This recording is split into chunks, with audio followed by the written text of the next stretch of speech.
Because the law is very clear. Chapter 6 is very clear. How? And that's what she asked for mediation. Let him finish. Before. Listen. Yeah. Chapter 6 is very clear.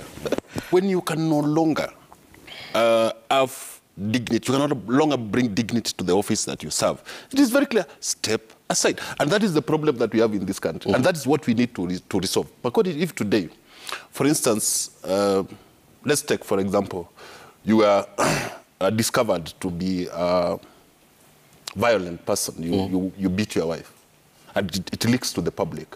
Why would you be in NCIC? Why would you draw public salaries? Because this is your private life, but you are a wife beater. Why would you be in office? Why? What is the moral compass of this country? And that's what we have to deal with. That, you know, when you cannot have dignity in the work that you do, or, you know, project that dignity to the country, the public should not be paying you. And that has to start somewhere. It has to start, and it has, I think it's one of the tasks that the president-elect now will have to maybe start us on. Because from the beginning until now, it's everybody who is, as long as you are loyal, as long as you are singing the I Pledge My Loyalty song, you are free to go. But we have to start with people who abuse public office, people who steal public money, people who do or carry out acts that are contrary to the Constitution, people who do not have the capacity to do what is right. I think we have to start applying the law. Because the law is there, the provision is there. Chapter 6 is not a decoration to the Constitution. It is something, it is a chapter that as Kenyans we fought for a very long time. Actually, that chapter was removed very many times. If you ask the people who were in the constitutional discussions, it was removed very many times. It was finally, what was left in that chapter is the bare minimum. So we need to expand it, and we need to have a culture where Makodi did not say, not in Kenya. No, the Kenya that we want, the Kenya Kwanza thing that we want, is where people who are not fit to hold public office do not hold public office. Yeah. But there's also in the Constitution, there's security of tenure that applies. You guys can't hound a committee of office. It is not, unless they voluntarily. It is not legalities. No. You know, when we go the legal way, and that's the problem. You have a corruption case, you go to court to have a stay of execution, and you continue being in public office, and that corruption case goes, and it doesn't ever work. You see, that's the problem. And that's why we are talking about the moral compass. It is not about legality. It is about integrity. It is about what is morally right. Yeah. Okay. But you see, the thing, and I agree with him, actually. I really agree. I mean, because for me, I believe on the highest standard, even above a constitution, where it's your own conscious, you as yourself and as principle you stand for. But Trevor, in our country, the few people who have resigned in the history of our country, usually actually are laughed upon. They're not even, in other places, it is an honor. You know, in our country, we laugh at people who resign. We don't really applaud them as good civil servants, especially those who resign on principle. For example, a good example as now the Right Honourable Martha Karua, when she resigned, it became later a political fodder and bludgeon to use against her that you walked away. You understand? We saw the candidate for governorship in Nairobi, when he actually was used against him. Actually, one of the reasons he lost is because, like, yo, you quit, you resigned, you walked away, you have no business again running. You understand? So it is used against you, and it is true. I agree. Absolutely, it is right. But where we are as a country, and that's why I say which country, because as a nation, we don't espouse these virtues and principles that, you know, these people, you can resign out of conscience because your conscience doesn't agree to.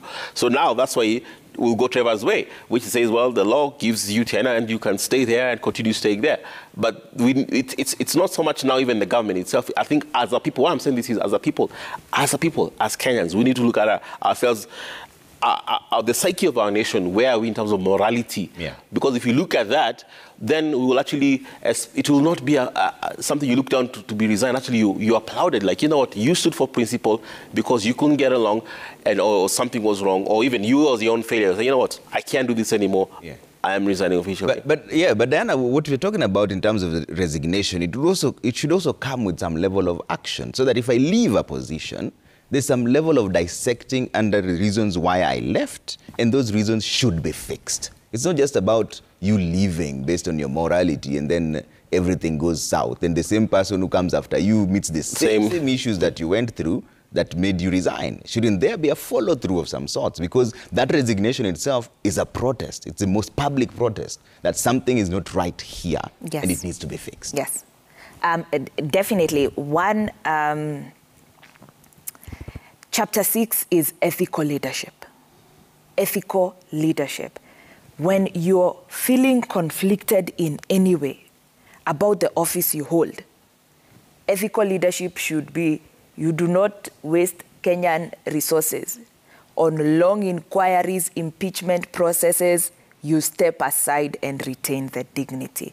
But when you're also conflicted because the institution you're working in has malfunctioned, has had certain malpractices and violations of the Constitution, there must be a due process. Part of what we are seeing recurring could have been addressed if what the former commissioner, Rosalind Akombe, raised in detail, resigned, sought asylum, were taken up during the 5-year period of preparing for election, updating the register. Yeah. But that was set aside, okay? Now, the question is, do the institutions we have, particularly independent commission, have the structures and the strength and the will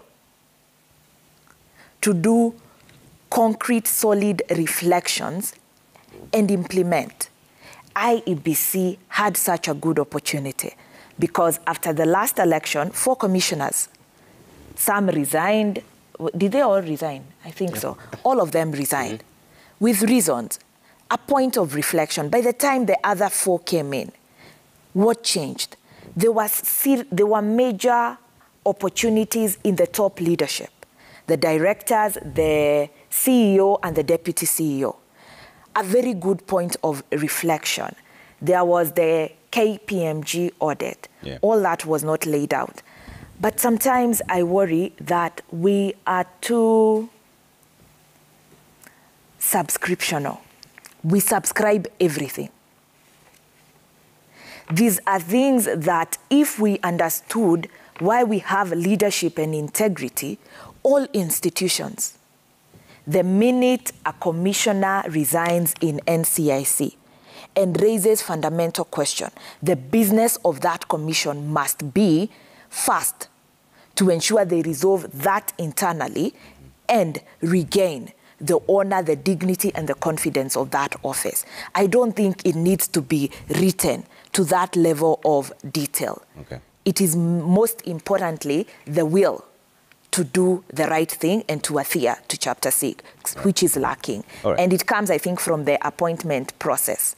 Okay. Because just like as we are going into the process of appointing principal secretaries and cabinet secretary, the lobbying that is required for people to hold independent offices is highly political lobbying. Okay? So we are all about political loyalty and political subscription, as opposed to subscribing to the rule of law and ethical leadership. All right, let's